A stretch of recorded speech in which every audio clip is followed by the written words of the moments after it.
כי סבי במים יתחוו אני ובני יובורדויס לא ישטפו חוק וסילך במוי אש לא יסיקו וליובו לא יסיבה תוך כי סבי במים יתחוו אני ובני יובורדויס לא ישטפו חוק וסילך במוי אש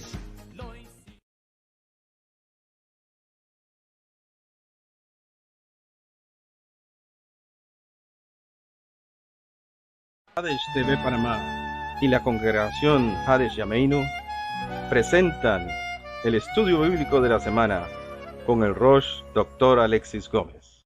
Porción Kedoshim del año 5779. Hoy hemos decidido hablar un poco acerca del concepto de santidad desde un punto de vista bíblico judío. En años anteriores hemos hablado un poco sobre la santidad y el reino, pero vamos a ver qué es santidad de acuerdo a el contexto bíblico judío, qué es lo que significa ser santo, ¿sí? Se conoce muy bien el texto que es mencionado en el libro de Hebreos. Vamos a buscar ese texto. Hebreos, capítulo 12, versículo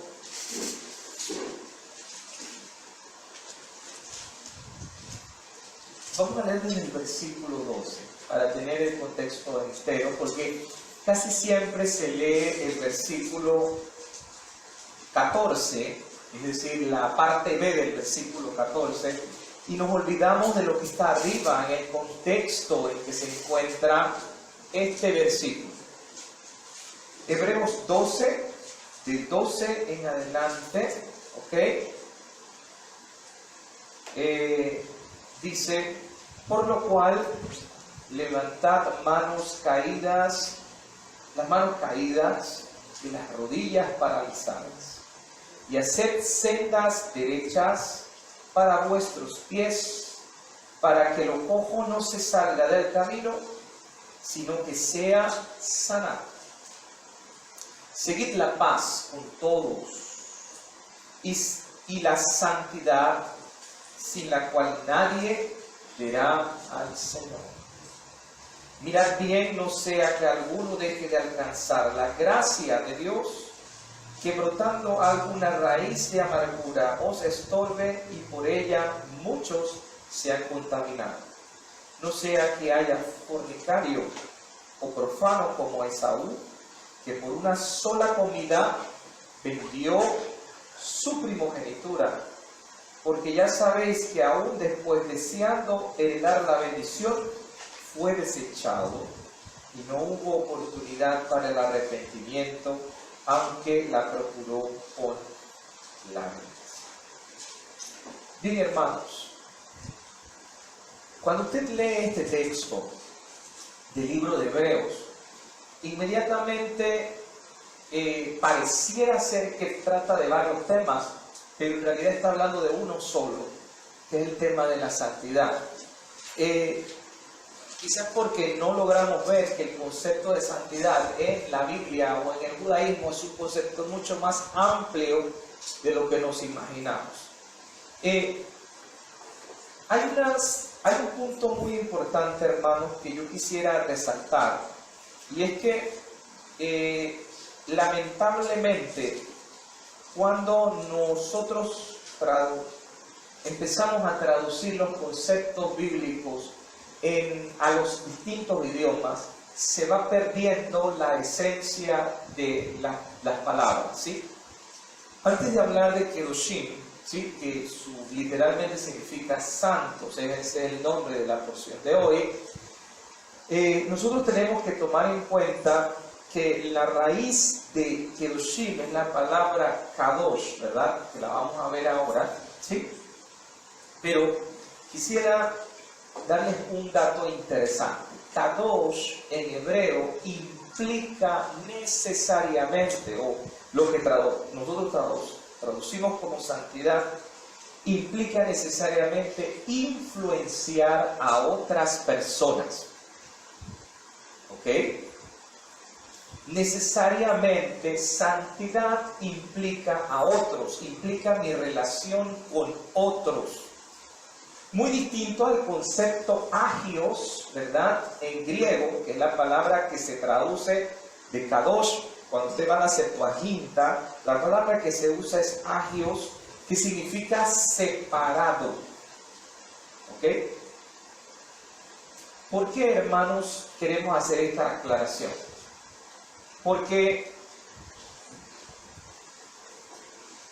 si usted se va con el concepto agios, tenemos un problema, porque santidad para la lengua griega significa yo estar aparte y yo no me contamino con ustedes y yo soy mejor que ustedes y me voy a quedar en un monasterio. ¿Ya les suena algo? ¿No? Suena a monasticismo. Me quedo separado porque el mundo está corrupto. ¿Ok? No hago nada por ayudar al mundo ni influenciar este mundo. Y porque santidad implica separación literal, separar y cortar completamente con el mundo.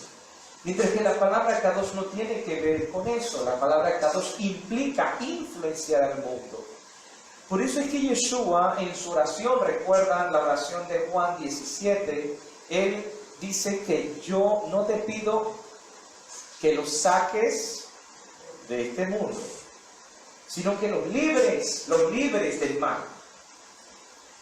Esto es muy importante, hermanos, para nosotros entender el concepto de santidad en el judaísmo bíblico. Y luego que nosotros estudiemos esta parte, pues vamos a volver a entender las palabras de hebreo. Ya por lo menos ha aclarado un poco. Ahora entiende por qué decía primeramente, busquen la paz para con todos. Entonces la paz tiene que ver con santidad también. ¿Sí? Bien. Vamos entonces a empezar nuestro tema, ¿sí? Hay algo que llama mucho la atención, porque a Jaremot, después de la muerte, esta porción se encuentra inmediatamente, después de esta porción, hablamos de la Parashat Kedoshim. ¿Qué relación hay de la Parashat que vimos la semana pasada, que habíamos hablado un poco de la expiación y de la obra de Yeshua? ¿Qué tiene que ver esto con ser santos? Si nosotros nos ponemos a ver, hermanos, todo esto lleva un orden, ¿sí?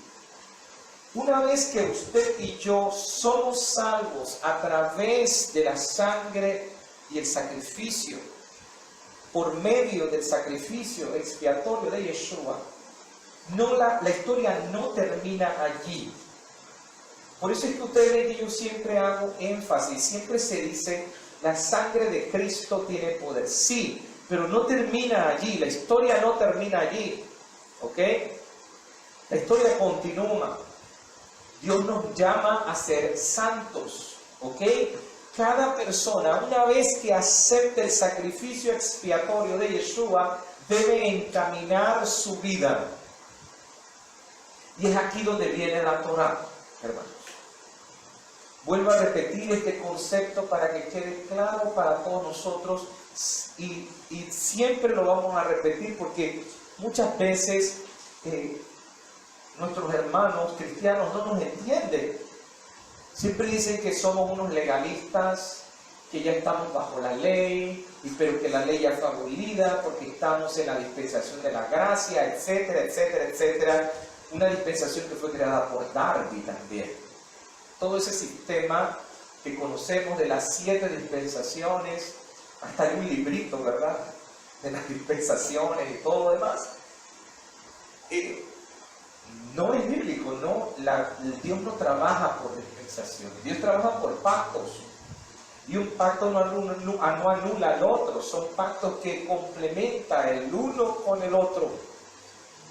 Pero el pacto renovado que hizo Yeshua con nosotros, su sacrificio expiatorio, implica que usted y yo una vez que no merecíamos el perdón de Dios, pero que Yeshua se ofrece en sacrificio por usted y por mí, inmediatamente somos salvos por su gracia, por su misericordia, pero luego de ahí tenemos que aprender a caminar. Entonces, ¿cómo puedo caminar? ¿Sí? Siempre explicábamos ese ejemplo que decía el rabino Shulam del antibiótico, ¿verdad? La gracia es como el antibiótico que sirve para aniquilar, terminar con toda bacteria que hay dentro de nosotros, en este caso el pecado, limpiarnos por completo, ¿verdad? Curarnos, pero esa misma gracia que el Señor nos da en esa cápsula y nos tomamos cuando estamos en pecado, que no podemos hacer nada por nosotros mismos, inmediatamente el proceso de un antibiótico debe terminar en cierto espacio. Si usted toma antibióticos todo el tiempo va a producir un problema, y el problema es que el virus se va a volver, o la bacteria se va a volver resistente a ese antibiótico, y usted no va a poder entonces vencer. Entonces, ¿cómo yo hago? Aquí entra la ley, que sería que la Torah, la instrucción de Dios. Una vez que yo soy salvo por la gracia de Yeshua, yo tengo que hacer cosas para mantener mi salud. En el caso de, si lo vemos desde el punto de vista de la salud, en el caso desde el punto de vista de nuestra vida, una vez que el Señor Yeshua, a través de su muerte, nosotros hemos sido perdonados, nuestros pecados han sido perdonados, debemos mantener nuestra vida para caminar de acuerdo a la voluntad de Dios, y ese camino sería la Torah, la traducida ley, ¿sí? Es muy importante esta frase. Recuerdo de una de las primeras cosas que yo aprendí en el ministerio enseñando de Sion, fue lo siguiente, hermanos, y esto que quede muy claro, como una respuesta contundente para aquellos que critican por qué nosotros hacemos todas estas cosas, por qué guardamos Shabbat, por qué guardamos lo que la Torah dice. Bueno, practicamos y obedecemos la Torah no por la salvación, hermanos, porque la salvación únicamente viene de Dios. Ninguno de nosotros, ningún ser humano, ningún judío, nadie, ni el más justo, dice el texto que menciona que no hay justo en la tierra que no peque, ¿verdad? Ninguno de nosotros, salvo alguien, pues Yeshua fue el único, pero ninguno de nosotros ha podido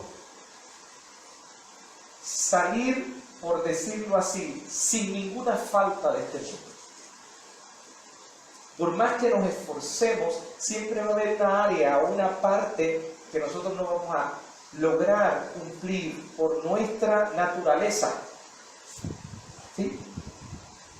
Es claro que hay personas que van a llevarlo mucho mejor, otras les va a costar mucho más, en fin, pero todos estamos en la misma situación. Ninguno lo ha logrado. Entonces todos necesitamos de la gracia de Dios, y la salvación es de Él.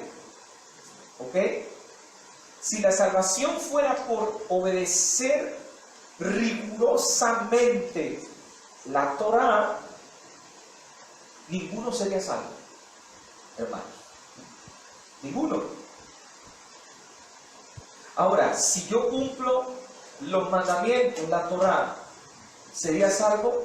Sí, porque la Torah, que es la voluntad de Dios, pero ninguno de nosotros puede hacerlo por el hecho de que nuestra naturaleza, en nuestra naturaleza hay una lucha constante, y por más que yo trate de arreglar una cosa por este lado, termino haciendo otra, como dice el apóstol Pablo, ¿no? El bien que quiero hacer, termino haciendo el mal, ¿no? Entonces, ¿qué sucede? Eso nos hace dependientes de Dios, ¿ok? En la condición en la que estamos, necesitamos de Él, y por ende la salvación viene por la gracia y la misericordia de Dios para con nosotros.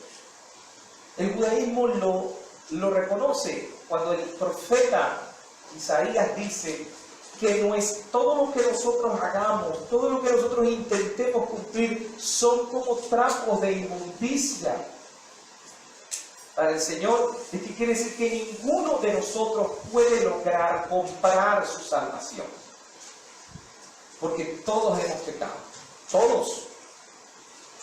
Entonces, hermanos, ¿qué sucede? No practicamos y obedecemos la Torah para salvación, sino porque ya somos salvos por su gracia. El Señor, nosotros no tenemos, ¿verdad?, forma de obtener el perdón ni la salvación. Porque si fuésemos en la justicia, hermanos, ¿ok? En la justicia, que es colocar la posición correcta, hacer las cosas de manera correcta. Si Dios se manejase este mundo con estricta justicia, ninguno de nosotros estuviésemos aquí ahorita, ¿verdad? Ninguno. Entonces Dios tiene que tener misericordia, Gesed o gracia, como traducido. Y es a través de esa gracia de Dios que podemos entrar y caminar y ser perdonados nuestros pecados, pero no podemos estar cayendo una y otra vez. Es por eso que practicamos y obedecemos la Torah, porque ya el Señor nos perdonó. Pero para no volver a caer y tropezar con la misma piedra, yo necesito conocer la Torah. ¿Ok? Ese concepto tiene que estar muy claro en nuestra mente, porque siempre nos cuestionan, porque es que volvieron a la ley, ustedes son unos legalistas, son unos judaizantes. ¿Ok? Ser legalista es aquel que cumple la ley, la Torah, con fines salvíficos. Es decir, hermanos, que él cree que puede comprar su salvación cumpliendo los mandamientos. ¿Y por qué es un pecado ser legalista? Porque llega un momento en el cual la persona va a llegar y decir, ¿sabes qué? Yo puedo ser salvo si guardo Shabbat, si hago esto. Eso lo conversamos un poco ayer, ¿verdad? Si guardo Shabbat, si guardo las fiestas, si guardo todos los mandamientos, yo soy salvo. Llega un momento, hermano, que la persona va a decir, yo no necesito de Dios porque yo tengo la forma, porque yo la puedo comprar. Y allí es donde viene el problema. ¿Y quieren que les diga algo, hermanos? Los legalistas, llamados legalistas como tales, en el sentido negativo, no provienen de los judíos, sino de los gentiles. Porque el verdadero judío sabe que somos salvos por la misericordia de Dios. La Biblia habla de eso. Pero el que no es judío y no sabe, él piensa que entrando al judaísmo, él tiene que cumplir rigurosamente una serie de reglas y piensa que con esas reglas es que él se va a salvar. Por eso nosotros hacemos énfasis, hermanos. Usted ve, cada vez que una persona entra a esta comunidad, nos cuidamos de que ese suceso se dé, porque se da lastimosamente. Entonces la persona termina confundiendo el hecho de ser santo con cumplir los mandamientos de una forma mecánica. Hay que tener mucho cuidado, porque la persona puede entrar en una cuestión un tanto legalista. Por ejemplo, es que yo no enciendo las velas de Shabbat porque si me pasé de las horas, ¿me explico? Y ahora yo me creo más judío que el propio judío. Y usted es judío.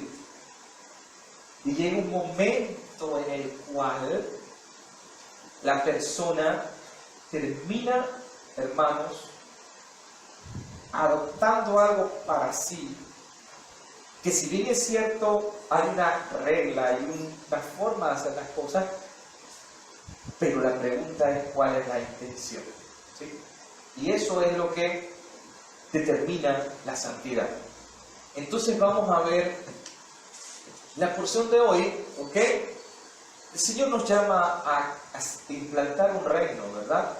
El reino de los cielos, que no es más que volver al Edén. Pero para poder regresar al Edén, ¿verdad? Nosotros tenemos que ser santos. La Parashá Kedoshim significa literalmente santo. Hoy leíamos el inicio, en el versículo 2 dice: habla a toda la congregación de los hijos de Israel y dile: santos seréis, porque santo soy yo, Adonai, vuestro Dios. ¿Ok? ¿Sí? Cuando Dios nos entrega la Torah en el monte Sinaí, nos exige santidad. Fíjense muy bien, en Éxodo 19:6 habla de que somos ¿verdad? Somos un reino de sacerdotes, ¿sí? Y el propio Pedro también dice que somos nación santa, pueblo adquirido por Dios. Aplicándolo no solo, hermanos, Pedro no solo lo aplica a los judíos, sino también se lo está aplicando a los no judíos que son injertados en el olivo que es Israel.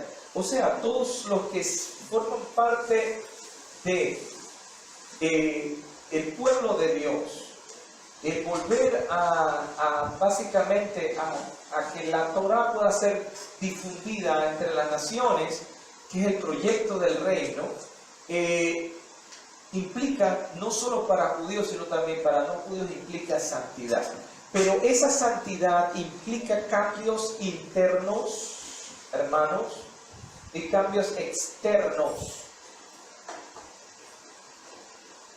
Y esto es muy importante.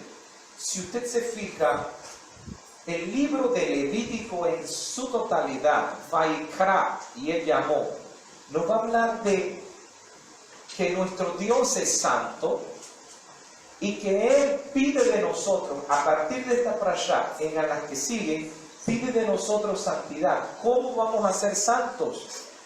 La parashá de hoy y las que siguen nos van a hablar acerca de cómo se expresa exteriormente esa santidad que debió haber ocurrido internamente. O sea que yo tengo que manifestar las dos cosas.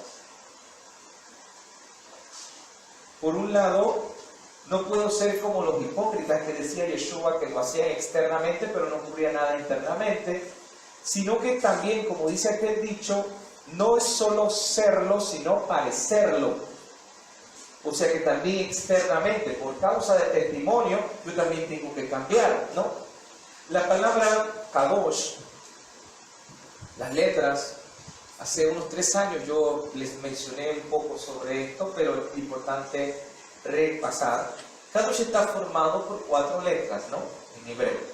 La primera es la Kuf, que es el ojo de una aguja, que representa, hermanos, literalmente el hecho de esfuerzo. Para ser santo, usted tiene que esforzarse. Es la primera cosa que debe ocurrir. Esfuerzo. Hermanos, ser santo no se logra con decir, hacer una oración: Señor, hazme santo. ¿Ok? Santidad implica esforzarme yo. Si bien es cierto, pido la ayuda divina para que me fortalezca en el camino hacia la santidad, pero me toca a mí vencer. ¿Ok? Luego viene la letra Dalet, que significa puerta. ¿Sí? Entonces quiere decir que el esfuerzo de la santidad abre una puerta. Una puerta, hermanos. Después viene Vav, que nos une. Vav significa unión, ¿sí? Que nos une a la letra Shin, que representa el Shaddai, el Todopoderoso. O sea que el camino a la santidad me lleva de vuelta a encontrarme con Él cara a cara. Ahora entiende por qué dice: sin santidad nadie verá al Señor. Porque Él me lleva a encontrarme, pero lo inicial para ser santo es esforzarme. Y nosotros lo vamos a ver ahora porque vamos a tratar algunos de los mandamientos, no todos los que están en la Parashat Kedoshim, para que ustedes vean esta parte del esfuerzo. Los rabinos se preguntaron, bueno, ¿qué es eso de santidad? ¿Qué es ser santo? ¿Sí? Ya les digo que en griego santo es separado del mundo, y yo no, inclusive puedo irme a un monasterio, ¿no? Pero en lo que es, hermanos, la fe bíblica, santidad implica algo mucho más profundo, ¿sí? Rashi, el rabino de la Edad Media llamado Rashi, él decía que ese mandamiento de ser santos como yo soy santo, porque aquí es la pregunta, ¿a qué Dios se está refiriendo cuando dice ser santo? Rashi dice que tiene que ver con los últimos versículos de la Parashá Haremot. Si usted ve en el capítulo 18, la última cosa que nos habla la Parashá Haremot es las relaciones prohibidas. Entonces Rashi dice, bueno, cuando Dios habla de que ser santos como yo soy santo, está hablando de que debemos de cuidar rigurosamente Levítico 18. A eso se refiere. Sin embargo, hermanos, recuerden el principio. Cuando hay 2 o 3 judíos, hay 5 opiniones distintas. ¿Ok? Por eso el pensamiento, la hermenéutica judía es completamente distinta a la hermenéutica cristiana, porque va mucho más allá. Porque a pesar de que parezca contradictorio, sí tienen algo que ver. Miren, fíjense muy bien. Nachmanides o Ramban con M, no Rambam con M. Hay dos, quiero aclarar aquí. Cuando le dicen Rambam con M, al final, pues tiene que fijar, está hablando de Maimónides. Si le dicen Ramban con N, es Nachmanides. ¿Ok? Eso es bueno que sepa esa diferencia entre uno y el otro, ¿no? Porque si usted no lo pronuncia bien, usted está pensando que está hablando de, si yo digo Ramban y no Rambam, entonces usted puede pensar, está hablando de Nachmanides, estamos hablando de Maimónides. ¿Ok? Ramban con N, Nachmanides, decía, el hecho de que Dios dice que seamos santos tiene que ver específicamente que nosotros, cada persona, no debe ser o no debe convertirse en un Naval de Reshut Torah. ¿Qué significa eso? Naval de Reshut Torah es ser un glotón con el permiso de la Torah. Eso es lo que significa literalmente. Pastor, ¿qué significa esto? Glotón con el permiso de la Torah. ¿Qué significa eso? Los rabinos se complican en los términos tan. Pero el problema no está en el hebreo, el problema está en la traducción, porque literalmente, Naval de Reshut Torah significa un glotón. Glotón con el permiso de la Torah.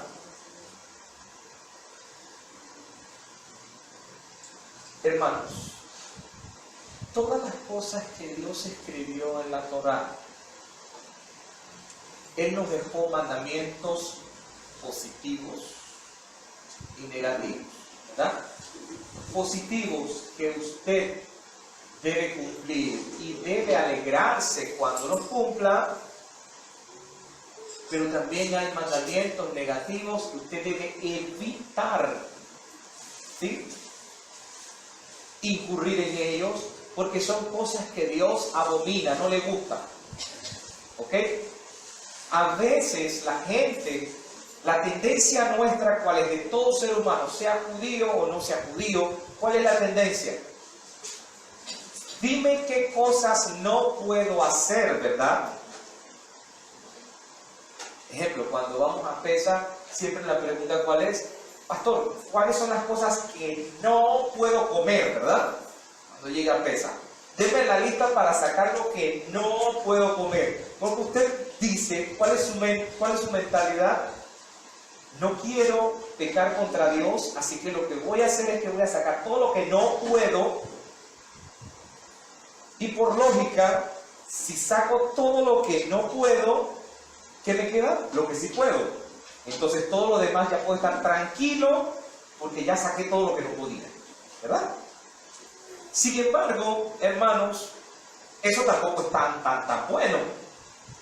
¿Por qué? Porque usted se puede convertir en un glotón con el permiso de la Torá. Usted puede estar haciendo cosas que Dios le permite que lo haga y que es un mandato de Dios y excederse y se convierte en un pecador.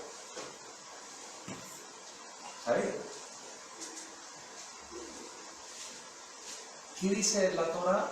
La Torá nos dice, por ejemplo, y es aquí donde los rabinos colocan en la sabiduría judía, ponen un ejemplo. Dice que una vez el rabino hasídico llamado Baal Shem Tov se encontraba en su casa y él estaba mirando por una de sus ventanas y veía a su vecino, un judío, otro judío, ¿verdad?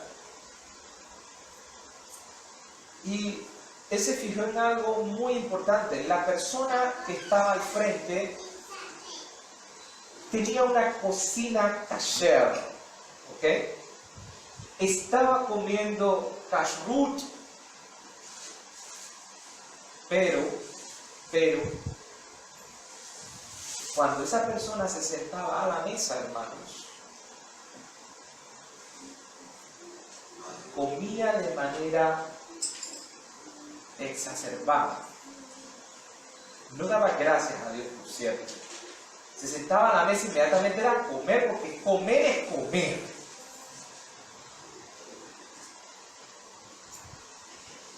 Y la persona puede decir, pero si yo soy santo, yo estoy siguiendo las leyes kashrut. Entonces Nachmanides le da un giro, si se fija, eso es ser un glotón. ¿Cómo? Con el permiso de la Torá. La santidad en el pensamiento bíblico implica, o es el resultado de la restricción también, incluso en las áreas permitidas, hermanos, porque Dios nos dio, voy a darles un ejemplo, hermanos. La Torá dice que después del diluvio, Dios nos permitió comer carne, ¿verdad? Dios nos permitió y nos dijo que la carne la podíamos comer siempre y cuando sacáramos la sangre. Pero si usted se excede de la cantidad de carne, ¿qué le va a suceder? Va a tener problemas de ácido úrico. Eso es convertirse en un glotón con el permiso de la Torá. Porque usted puede decir, no, yo puedo comer carne. La Torá dice que puedo comer carne. Sí, puede comer carne, hermano. El problema está en que usted puede pensar que está haciendo algo bueno, pero se está excediendo. No tiene ningún tipo de restricción. Por eso es que cuando usted se pregunta, bueno, pero ¿por qué Rashi dice que es las relaciones sexuales, es santidad? Y Nachmanides habla acerca de no ser un glotón con el permiso de la Torá. ¿Guardan relación? Sí, porque las dos hablan de autocontrol. En realidad la santidad implica autocontrolarse. Saber que hay un límite para las cosas.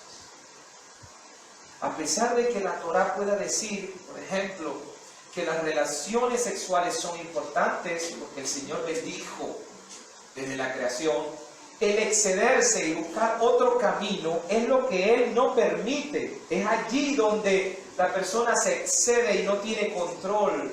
Igual sucede con ser un glotón con el permiso de la Torah. Ahora vamos a ver ese concepto de autocontrol o ese concepto de Naval de Reshut Torah. ¿Por qué Dios colocó en ese mismo orden, coloca cada una de las cosas, y al final vamos a volver a analizar el texto de Hebreos en su totalidad? Bien, vamos a ver, el ser humano tiene deseos básicos y sensuales muy poderosos que pueden llevarlo a buscar gratificación sin límite. ¿Ok? El problema está en que el ser humano, si bien es cierto, todo fue creado para que tengamos placer en el buen sentido, hermanos, que disfrutemos lo que hacemos en todas las áreas de nuestra vida, ¿ok? Sin embargo, si usted no tiene disciplina y usted no puede controlar sus impulsos, es allí donde está el problema. Hermanos, Dios nos dotó. Por eso es que siempre hablábamos del sello del hermano Andrés la semana pasada. Dios nos dotó de un Yetzer Hara y un Yetzer Tov. Antes de la caída teníamos ambos. Siempre, desde el principio lo hemos tenido. Solo que, hermanos, ¿qué sucede? Cuando Dios crea al hombre, dice que nos creó buenos en gran manera. Es decir, que hasta el Yetzer Hara, el instinto del mal, también es bueno, aunque usted no lo crea. Él es bueno si usted lo canaliza de la manera correcta. Como les decía en algún momento, cuando usted lee el texto de Salomón, en Eclesiastés capítulo 3, él habla de cosas totalmente contrarias, una al lado de la otra. Por ejemplo, hay tiempo para la paz y tiempo para la guerra, hay tiempo para plantar y hay tiempo para arrancar, ¿verdad? ¿Okay? Hasta una música se hizo con ese texto, ¿no? Y si bien es cierto, hermanos, pareciera ser que no se entienden las palabras de Salomón. Toda cosa que Dios ha colocado dentro de nosotros es buena. Nadie nace con pecado original. Ojo, nadie, porque no existe tal cosa. Todos nacemos buenos. Cuando hacemos la oración de la mañana, ¿usted sabe qué dice la oración de la mañana? Señor Dios, el alma que me diste es pura. Tú la creaste, tú la insuflaste dentro de mí y tú te la llevarás el día en que vamos a morir. Somos buenos. El problema está cuál es el uso que le damos a esos sentimientos que el Señor nos ha colocado. Claro está, cada uno de nosotros tiene distintos dones, talentos, formas, carácter, forma de ser. El problema es cómo lo manejo. ¿Ya?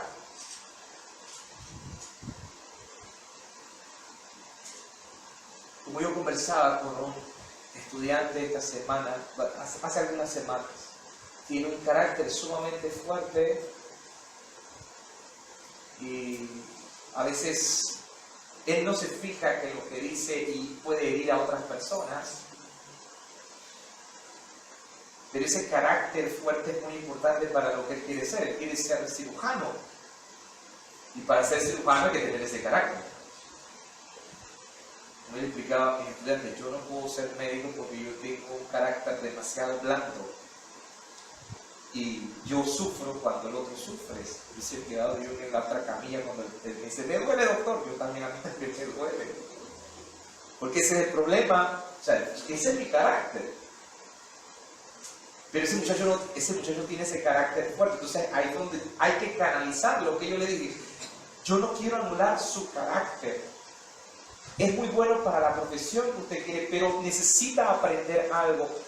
Todo en la vida usted no puede tratar a la humanidad de la forma en que la trata. Entonces es necesario en cierto momento hacer cambios. Y él tiene que autocontrolar ese carácter en ciertos momentos. Y lo está logrando, hermano. Ha cambiado muchísimo. Y realmente usted va a poder sobrellevar las cosas. Ese es el trabajo y el esfuerzo de ser santos en nuestra vida. ¿Ok? Cada uno de nosotros tiene un área que tiene que mejorar. El problema es que estamos usando las cosas de manera equivocada. ¿Sí? Fíjense muy bien, todos los dones que usted tiene, a veces la gente le dice, pero la gente empieza muchas veces a criticar nuestros defectos, ¿verdad? ¿Sabe por qué son nuestros defectos? Porque estamos usando mal el don que se nos dio. Entonces, como no tenemos autocontrol, usamos mal el don.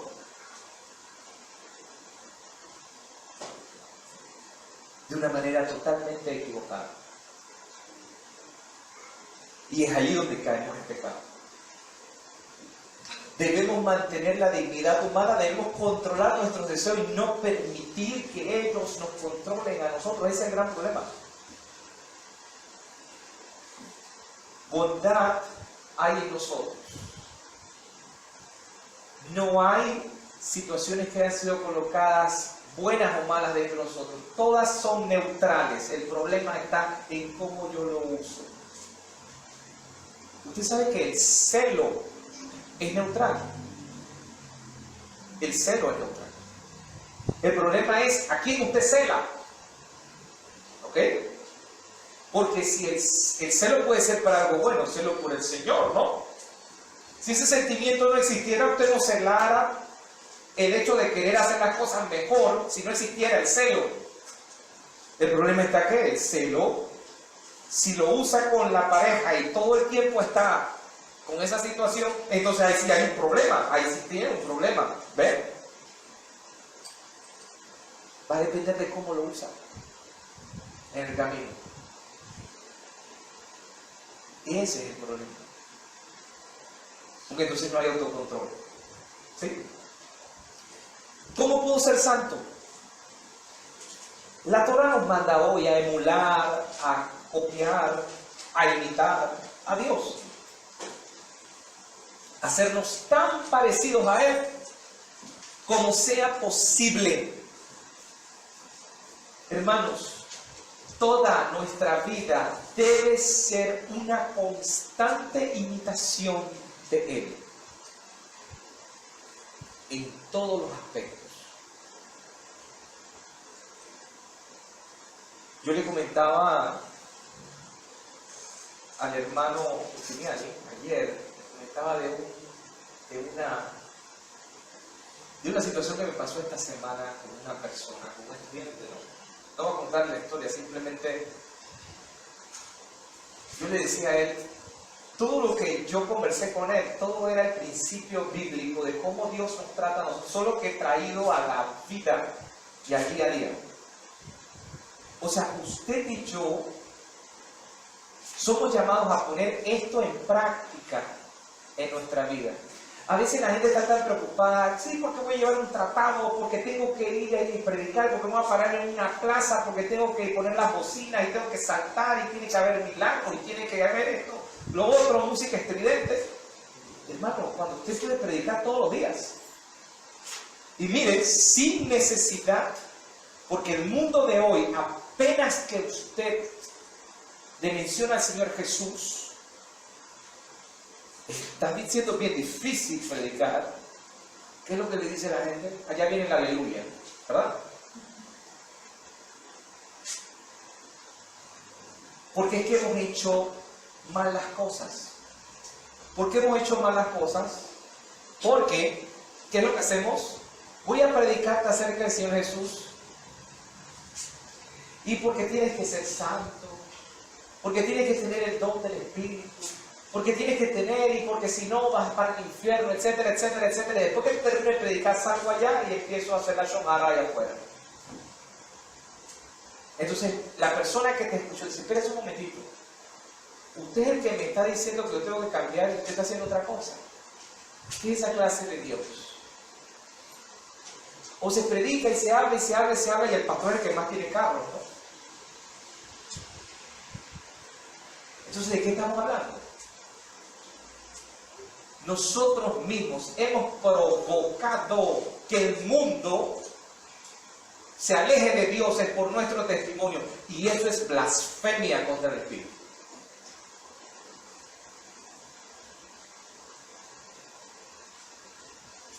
Ese es el pecado imperdonable. No, porque se interpreta que el pecado imperdonable es que una persona hable mal del Espíritu Santo. No.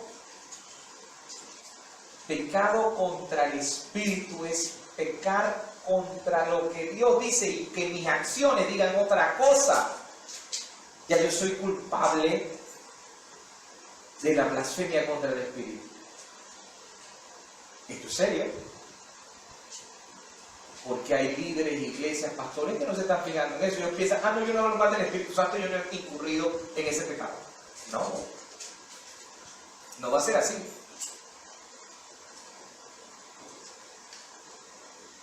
Tenemos que emular a Dios en todo lo que hacemos. Nachmanides explica que teóricamente es posible vivir una existencia física vulgar sin romper ninguno de los mandamientos. Es decir, yo puedo pecar y ser malo cumpliendo los mandamientos. Parece contradictorio, pero sí se puede. Porque si yo no tengo autocontrol y yo empiezo a justificarme, porque la Biblia dice que yo lo puedo hacer, pero no sigo el autocontrol, tengo un problema. Fíjense muy bien lo que decía el Salmo de hoy. El Salmo 15 hablaba, Señor, ¿quién entrará en tu santuario? ¿Cuál es la respuesta?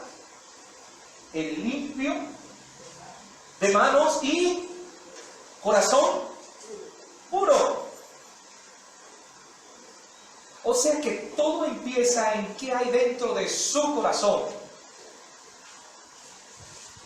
¿Qué hay dentro de nosotros? ¿Cuál es la intención? ¿Cuál es su kavaná? ¿Qué es lo que hay dentro de usted? Y usted puede estar pensando, y usted puede dar muestras externas de que lo hace, pero su intención puede ser completamente equivocada. Ejemplo, ¿qué hacen los brujos y hechiceros? Ayudan a los necesitados, ¿verdad? Usan el principio de que deben ayudar a los otros. ¿Realmente está cumpliendo con el mandato? Sí, ayuda al prójimo. Pero ¿cuál es la intención del corazón? ¿Ven que no necesariamente el hacer es lo que cuenta? Cuenta lo que está en el interior. ¿Por qué lo hago? ¿Para qué lo hago? Yeshua criticó a muchos que decían que venían y echaban en las ofrendas, ¿se acuerdan? Y hacían sonar trompetas. ¿Están cumpliendo con el mandamiento? Sí, pero ¿cuál es la intención? Para que la gente los vea. Vamos a ver algunos mandamientos de la porción de hoy. En Levítico 19, el versículo 3 dice: cada uno tema a su madre y a su padre. Curioso, ¿eh? ¿Cuál es el mandamiento que está en las aceras de Hebrón? Honra a tu padre y a tu madre, pero este dice al revés: teme a tu madre primero y después a tu padre. ¿qué pasó aquí? ¿Dios se equivocó? Porque en el mandato puso que era honra a tu padre y a tu madre, pero ahora está diciéndolo al revés. Hay una razón. Esto no es casualidad. La orden de gobernar la naturaleza humana. La naturaleza humana tiene una tendencia. ¿Ok? En la mayoría de los casos naturales, por decirlo así, de manera correcta. Ya hoy en día no es tanto eso porque como se han invertido roles y demás. Pero antiguamente y en las familias tradicionales hasta el día de hoy es lo siguiente. Los hijos les tememos más a los papás que a las mamás, ¿verdad? Es así. Si mamá habla, tenemos miedo, ¿verdad? Pero si papá habla, ese sí se acabó el mundo prácticamente. Porque ¿cuál es la tendencia? La tendencia es a temer más al padre que a la madre. Entonces Dios, para cuidar y autocontrolar ese problema que puede venir en el camino, miren lo bueno que Dios da. Entonces Dios dice, no, primero teme a tu madre, así mismo como le temes a tu padre, teme a tu madre y a tu padre, autocontrólate. Yo sé que instintivamente puedes pensar que no, a ella no le voy a temer, o no le voy a hacer caso, o la voy a echar a un lado. ¿Sí? Ambos. Curioso que usa la palabra teme. No dice no le tengas miedo, no habla de miedo. Temor reverencial es algo que usted debe de crear. Porque no es tener miedo, es respeto. Y ese respeto lo lleva a usted a temer. ¿Ok? No por las consecuencias físicas que puedan venir, hermanos, sino porque es un poco difícil explicar ese sentimiento, ¿verdad?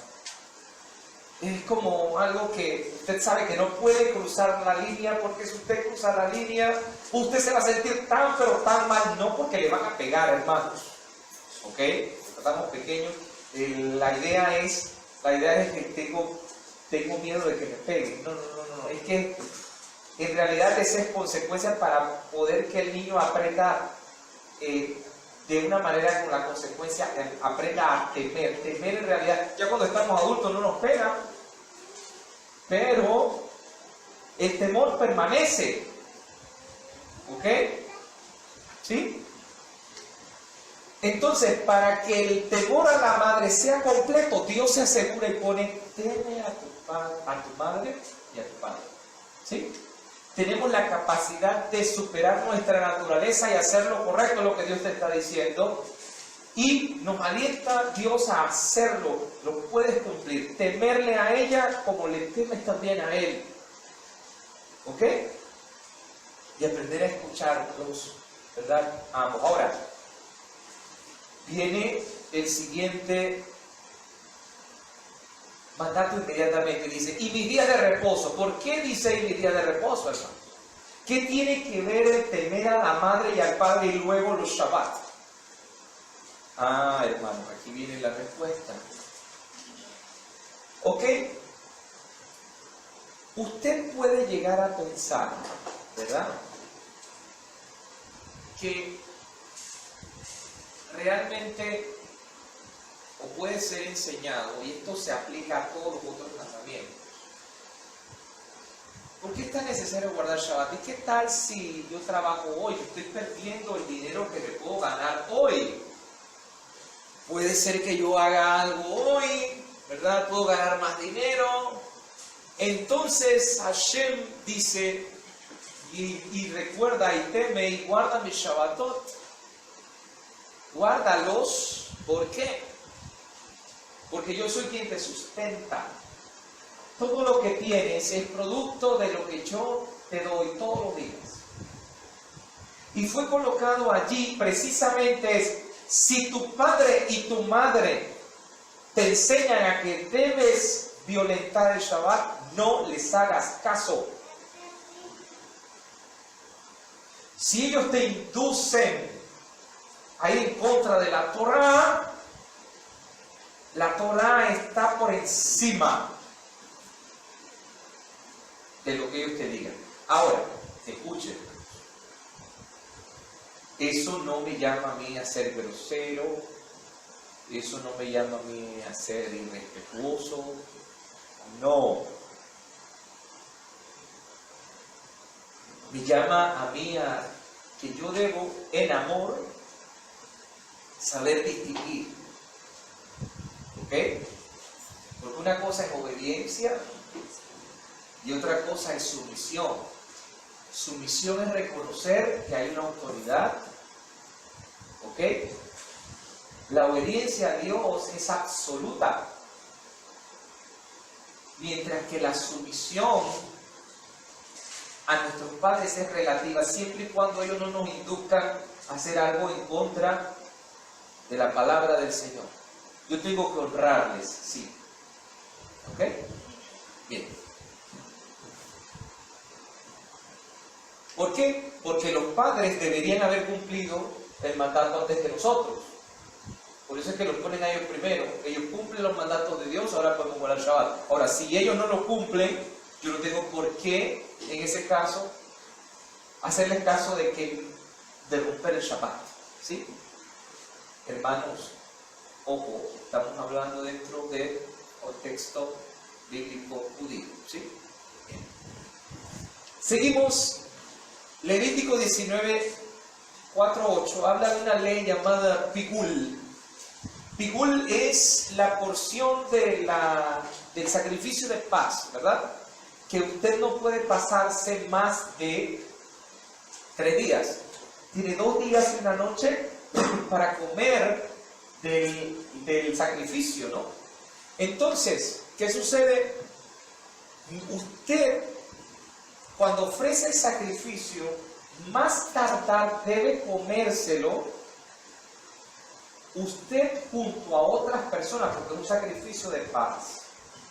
Usted y otras personas deben comerlo en ese periodo de tiempo. Si usted se pasa, ¿qué es lo que dice la porción de hoy? Dice versículo 8, y el que lo comiere fuera de tiempo, ¿verdad? Versículo 7, y si no lo comiera el día tercero, será abominación, no será acepto. Y el que lo comiere llevará su delito por cuanto profanó lo santo de Adonai, y tal persona será cortada entre su pueblo. ¿Por qué Dios hace esa salvedad? Alguien puede decir, voy a hacer un sacrificio de paz. ¿Sí? Pero en mi mente está lo siguiente: yo voy a guardar comida. Yo no voy a invitar a nadie que coma conmigo. Esta comida me alcanza lunes, martes, miércoles, jueves, viernes. Pero yo cumplí con el mandamiento. Estoy ofrendando a Dios. Pero la intención es, me lo voy a comer después, no invito a nadie. Hago mi fiesta y me la como yo solo. Pero yo cumplí con el Señor. Delante de todo el mundo, yo hice ofrenda yo a mí. ¿Qué dice el Señor? Cuidado. Porque puedes estar pensando que estás haciendo algo bueno y al final, mira lo que dice el Señor, es una abominación. Y vas a cargar con ese pecado. ¿Ok? Porque profanaste lo santo de Adonai. Por fuera puedes aparentar estar siguiendo, pero lo que cuenta es lo que hay aquí adentro. ¿Cuál es tu intención? Ahora entiendes por qué lo de Caín y Abel. Ay, pobre Caín, pero si yo llevo frutas. El fruto de la tierra. Ay, ¿por qué Abel? Bueno, tiene que ser que es que a Dios le gusta más el sacrificio de animales y no le gustan los productos de la tierra. Por eso escogió el El problema no fue ese. El problema fue la intención. Lea muy bien el texto. Dice que Caín dio de la ofrenda del fruto de la tierra. Pero luego, fíjense muy bien lo que dice Abel. Pero Abel dio de lo mejor. Esa palabra mejor está determinando la intención del corazón. Caín dio lo que le sobraba. Es más, dijo, yo me lo imagino, esta manzana está muy bonita. No, esta manzana la como ahora. Vamos a darle esta, si no la vamos a quemar. ¿Me explico? Pero él hizo su ofrenda, hermanos. Ahí es donde está el problema. ¿Qué hay dentro? Seguimos entonces, hermanos.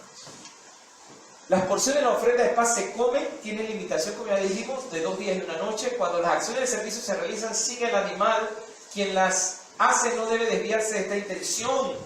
Pasado después del momento en que sacrificamos, la intención es comerlo entre ese espacio. Si usted ya había pensado anteriormente, me voy a hacer el vino y voy a comerlo 2, 3, 4, 5 días después, entonces tenemos un problema porque queda invalidado completamente. Si uno tiene las intenciones correctas, el sacrificio es válido. Pero si no se invalida, esto ocurre en todos los mandamientos. Voy a dar la ofrenda en la congregación. Pero me está doliendo dar la ofrenda. Pero el pastor empieza a predicar, hermanos, recuerden lo que dice el profeta Malaquías, me han robado. Cosa que, por cierto, no se aplica a eso. ¿Ok? Y empiezo a hacer todo un sermón, hermanos. Antes de la ofrenda. Y usted le sucede eso, usted le sucede todo lo que está pasando en su vida porque usted no diezma como debe. Y empiezo a dar un lavado de cerebro. Al punto que va a ser la persona, hermanos. Voy a darle. Pero prácticamente estoy haciéndolo obligado. La gente me está viendo. Pero mi intención no era dar. ¿Por qué creen que el apóstol Pablo dice claramente? No es por tristeza ni por necesidad. Dios bendice al que da con alegría. Yo puedo estar pensando, hermano, no, pero si yo diezmo todo el tiempo, pero si usted tiene la intención, si usted tiene esta intención, ay, ya de nuevo tengo que ir a dar eso en la congregación, que ella no me pudiese comprar con esa plata. Déjeme decirle algo, hermanos, se invalidó con esto. No está haciendo nada. Porque es la intención. Debemos controlar nuestros pensamientos y comprender que ellos pueden hacer que algo sea válido o inválido, aceptable o nulo, como le pasó a Caín y Abel. Leyes con el prójimo. Recoger la mies, versículos 9 y 10. Tiene usted que ser generoso. Venza, autocontrólese. Tiene un campo. No venga y arranque todas las espigas. Deje que haya algunas, las que caen, déjenlas que lo pongan. Pero si usted es como el don Cangrejo del Bob Esponja, que todo es dinero, todo es plata, entonces usted dice, la mínima que se cayó, no, de eso yo puedo, por lo menos un centavo que me dé. Eso es avaricia, hermano. Entonces miren cómo dice la Torah. Usted quiere ser santo, autocontroles, está bien, quiere dinero, pero recuerda a los demás también. ¿Ok? Versículos 11 y 13 hablan.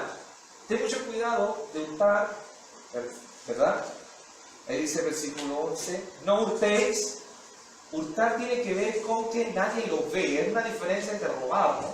Robar es que la gente lo ve. Hurtar no lo ve.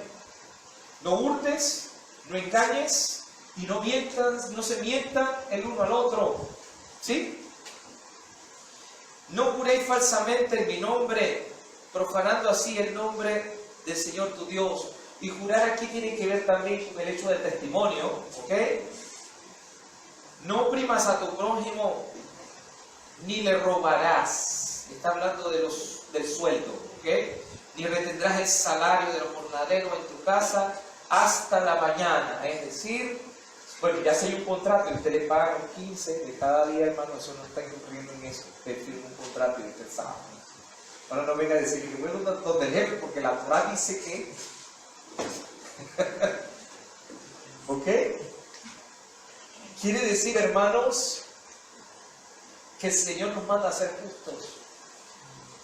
Versículo 14. No maldigas al sordo. Y no está hablando no solo del sordo literal, está hablando de aquel que no está para defenderse. No hables mal de la gente. Eso es lo que significa no maldigas al sordo. Porque él no está. Es como si estuviese sordo, no está allí. ¿Ok? No maldiga a alguien que sí puede escuchar tus palabras, pero que está ausente. No hagas tropezar al ciego, dice el versículo 14. No debemos ser mal guía para los demás que ciego en conocimiento o compromiso. Por eso, hermanos, esto es muy importante. Los ministros tenemos una responsabilidad de llevar al pueblo del Señor por un camino. Si usted no sabe lo que está haciendo, usted va a llevar a la gente a tropezar. Esto no es un juego de ensayo y error, voy a descubrir ahora qué es, qué no es, y voy cambiando las cosas con el caminar. No, lastimosamente, al ser humano le cuesta mucho, quiere hacer las cosas tan rápido, cuando en realidad debe haber una preparación. Esto no es un juego, porque pudo hacer tropezar al ciego, al que no sabe. Y lastimosamente es lo que ocurre en muchas congregaciones, hacen que tropiece el ciego, ¿ok? No se debe dar mal consejo a sabiendas de que estoy dando un mal consejo. ¿Sí?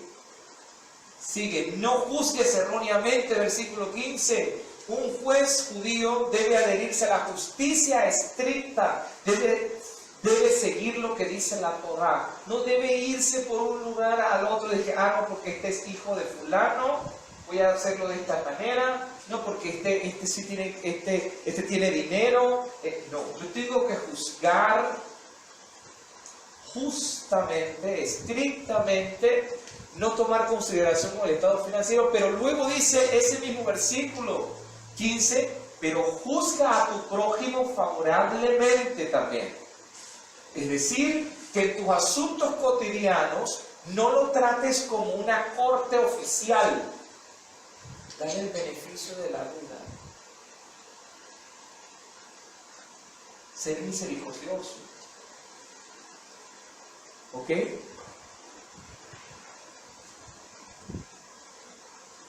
Y la Torah manda hacer un equilibrio. No divulgues chismes, lashon hara.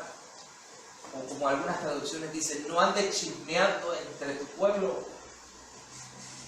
Es interesante porque el Salmo 15 dice también, habla acerca de lashon hara. Es un listado de cosas, hermanos. Por eso yo les decía ayer a los hermanos, ¿quiere ser santo? Lea el Salmo 15. ¿Le está costando? Léalo todos los días. Y no solo lo lea porque pensamos que leerlo me va a solucionar el problema. No, practicarlo es lo que me va a solucionar el problema, no leerlo. Porque la costumbre es lo dejo abierto, la Biblia en un versículo, en un Salmo 91, qué sé yo. Y yo pienso que eso va a salvarme. No, es la práctica del mismo. Hablar en forma negativa sobre otros demuestra una mala actitud del que habla. ¿Sí? no te pares sobre la sangre de tu prójimo. Versículo 16 está mal traducido, hermano. Dice, no atentarás contra la vida de tu prójimo. No es esa la traducción. La traducción literal es, no te pares sobre la sangre de tu prójimo. ¿Qué quiere decir eso? Debo hacer el esfuerzo para salvar la vida y las posesiones de la otra persona. Yo tengo que estar dispuesto a ayudar al otro y a salvar al otro. ¿Sí? El Talmud se refiere a que si alguien se rehúsa, poniendo un ejemplo, a saltar al río para salvar a una persona que se está ahogando por no querer arruinar los tefilín, es decir, las cajitas que tienen los mandamientos, es como un insensato piadoso. Este es el mismo ejemplo del buen samaritano, ¿sabes? Que decían los otros dos que dijeron, no, que yo tengo que servir en el templo, yo no me puedo impurificar. ¿Ok? Eso es lo que significa no te pares sobre la sangre de tu prójimo. ¿Ya? Versículo 17, reprende a tu hermano, no te quedes callado cuando las cosas están ocurriendo mal. Claro está, hay un proceso, llámalo aparte, recuerde lo que dice Yeshua, si no te hace caso, 2 o 3 testigos, si no te hace caso, públicalo en la congregación, y si a la congregación no le hace caso, entonces considéralo como un pagano, hasta que reaccione, se arrepienta, y entonces regresa al camino. No quiere decir que va a quedar por fuera, o que usted, como dice más adelante, no tomes venganza o guardes rencor. ¿Ya? Y aquí es donde quizás yo quiero que entendamos algo, porque ¿cuál es el pensamiento? No, es que Jesús nos llama a perdonar, sí, nos llama a perdonar, pero ¿qué significa perdonar? Perdonar significa, hermanos, que cuando usted recuerda el hecho, ya no le duele, ¿ok? Ahí usted sabe que ha perdonado. Pero no quiere decir que usted lo va a borrar, porque usted nunca va a poder borrar eso de la mente. Lo que ocurrió con su hermano ocurrió. No se puede borrar. Si hay dolor, es que no ha superado la situación. Y no hay verdadero perdón.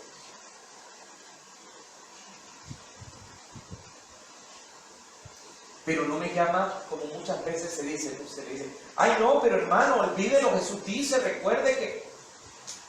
No, pero hermanos, escuche, la Torah es muy clara, dice, acuérdate de lo que te hizo Amalek, no te olvides. El propio Dios le dice a Israel que nunca se acuerda de lo que le hizo Amalek. El punto está en que, hermanos, ¿por qué es importante recordar? Que ya lo hizo anteriormente. Yo sé que si ha ocurrido algo, mi hermano necesita pulirse en esa área. Yo voy a tener un pie atrás, porque yo no sé. No es que lo odie ni le guarde rencor. Es el hecho de que yo tengo, si yo tengo la intención correcta, yo sé que yo tengo que ayudarlo.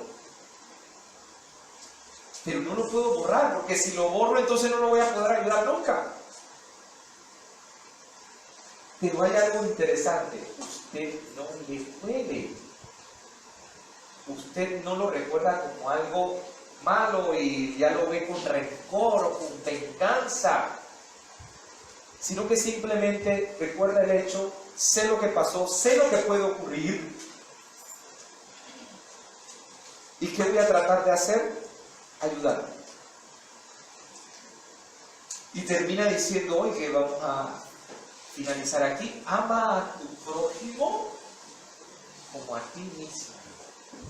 Escucha, hermanos, no más que a ti mismo, ni menos que a ti mismo, igual que a ti mismo. El Talmud cuenta una historia.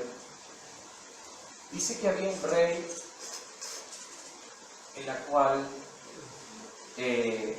tenía una persona que tenía una deuda, ¿sí? Y esa persona había puesto de fiador en esa deuda a un gran amigo, a su mejor amigo. El contrato decía que si la deuda no era pagada, la persona, ¿qué sucedería con ella? Sería decapitada. ¿Ok? Sin embargo, al no cumplir con la deuda, la persona iba a ser ejecutada, pero le pidió al rey: déjeme ir a arreglar un asunto en mi familia. Yo sé que yo debo cumplir con la sentencia. Entonces salió el amigo, el fiador, y le dijo: yo voy a quedarme por él aquí hasta que él regrese. ¿Sí? Porque sería injusto sacrificar al fiador. El rey le dijo: está bien, pero solo te doy 24 horas. ¿No? El hombre fue, arregló el problema, pero al regreso hubo un problema en el camino y llegó un minuto tarde. Ya tenían puesto a la persona, al fiador, para cortarle la cabeza, y llega la persona dice: un momento, deténgase, aquí estoy. No hagan nada contra mi amigo, ya yo estoy aquí para cumplir la sentencia. El amigo lo miró y le dijo: no, yo debo cumplir con lo pactado, amigo mío. El rey dijo que tenías 24 horas. Y si no, me cortaron la cabeza a mí. Entonces es justo que me corten la cabeza a mí en lugar de a ti. El rey, al ver esta escena, dijo: detengan toda la ejecución. No voy a sacrificarlos a ninguno de los dos, solo con una condición. Y le pregunta a los dos: ¿cuál? Que me conviertan en su tercer amigo. Eso es amar al prójimo. Hermanos, y es aquí donde uno tiene que lograr entender que no es más. Y si una persona no se ama a sí misma, no puede amar a los demás. ¿Ok? Decía yo a los muchachos, hablábamos del tema de autoestima esta semana que pasó en la escuela. Si yo no me amo a mí mismo, yo no puedo amar a los demás. Ahora sí, si yo me amo demasiado, ¿ok? Voy a llegar a un punto de egoísmo, y entonces eso también me impide amar a los demás. El mandato es igual. Por eso es que dice la regla de oro: haz con los otros como te gustaría que hicieran contigo. ¿Sí? Conclusiones. Hay un dicho que se dice hoy en día y que se usa en el mundo de hoy occidental: haz lo que quieras siempre y cuando no dañes a nadie. Hay gente que dice: pero si yo no le hago nada malo a nadie, no, yo no voy a la iglesia, pero yo trato de hacerlo bien. Yo no le causo mal a otros. Puedo traerme consecuencias para mí, pero yo a nadie le hago mal. ¿Ok? Cuidado. Porque si usted no se controla a sí mismo y usted no canaliza su vida, al final terminará haciéndole daño a otros. ¿Por qué, hermanos? Quien hace lo que quiere, satisface sus propios antojos y deseos, quien no se conduce con santidad, es decir, con autocontrol, inevitablemente al final va a dañar a otras personas. Porque, por ejemplo, si una persona no... Voy a poner el ejemplo de las de las drogas. Una persona dirá, bueno, yo no me meto con nadie, yo compro y fumo lo que tengo, eso es daño que le estoy pasando a mí, yo no le voy a causar daño a nadie. Eso no es cierto. Al final la persona, cuando no tenga para comprar, ¿qué va a suceder? Porque como ella no ha podido controlarse, hermanos, así mismo, ¿qué va a suceder? Va a empezar a robar. E inclusive puede llegar a matar por el simple hecho de querer obtener lo que empezó como algo inofensivo para los demás. Al final, si la persona no se autocontrola y no vive en santidad, termina dañando a los otros.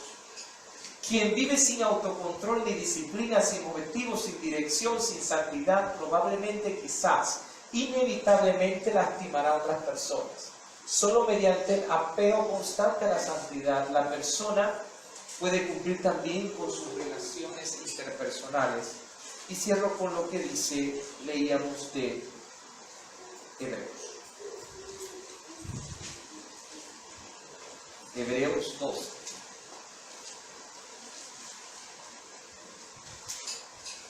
Por lo tanto, levantad manos caídas y rodillas paralizadas y haced sendas derechas para vuestros pies, para que los ojos que no se salga del camino, sino que sean sanados. Autocontrólese. Arregle las cosas que en su vida usted no puede controlar. Enderece su vida. ¿Ve? Ahora sigue diciendo. Seguid la paz con todos. Claro, porque la santidad no tiene que ver solo conmigo, tiene que ver con mi alrededor. ¿Ok?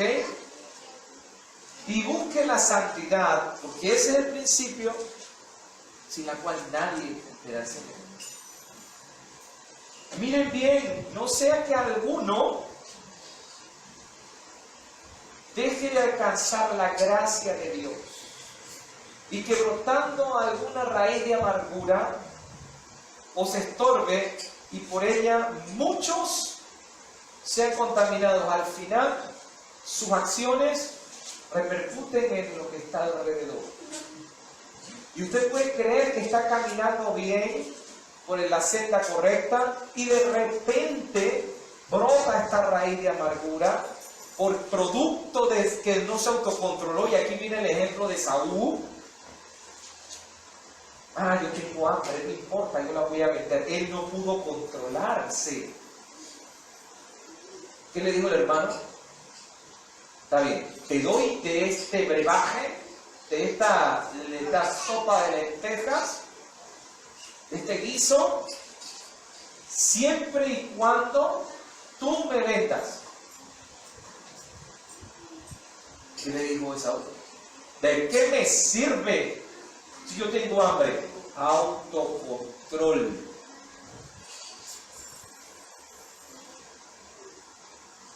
Porque ya sabéis que aún después, no sea que haya algún fornicario o profano como Esaú, que por una sola comida, hermanos, vendió su primogenitura, porque ya sabéis que aún después, deseando heredar la bendición, fue desechado y no hubo oportunidad para el arrepentimiento, aunque lo procuró con lágrimas.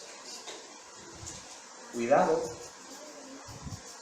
Ahora sí tiene sentido el texto de Hebreos, visto desde la perspectiva de qué santidad dejemos ahí. Resumiendo, hermanos, implica esfuerzo, implica autocontrol, pero implica también mi relación con los demás. Y solo a través de eso es que podremos alcanzar santidad. Eso es lo que el Señor busca de cada uno de nosotros. Que el Señor nos bendiga y nos guarde en el nombre de Yeshua. Amén. Amén. Bien, hermanos, no sé si hay alguna pregunta, comentario. El Ministerio Renueva Nuestros Días es un ministerio de instrucción bíblica sin fines de lucro, constituido para el apoyo de la iglesia local, promoviendo la enseñanza bíblica, la edificación del cuerpo del Mesías y auxiliando a la restauración de la Iglesia con base en los principios bíblicos vividos y promulgados por Yeshua, Jesús y sus discípulos en el primer siglo. El ministerio Renueva Nuestros Días está basado en las palabras del profeta Jeremías, cuando en el libro de Lamentaciones 5:21 dice: vuélvenos, oh Eterno, a ti y nos volveremos, renueva nuestros días como al principio.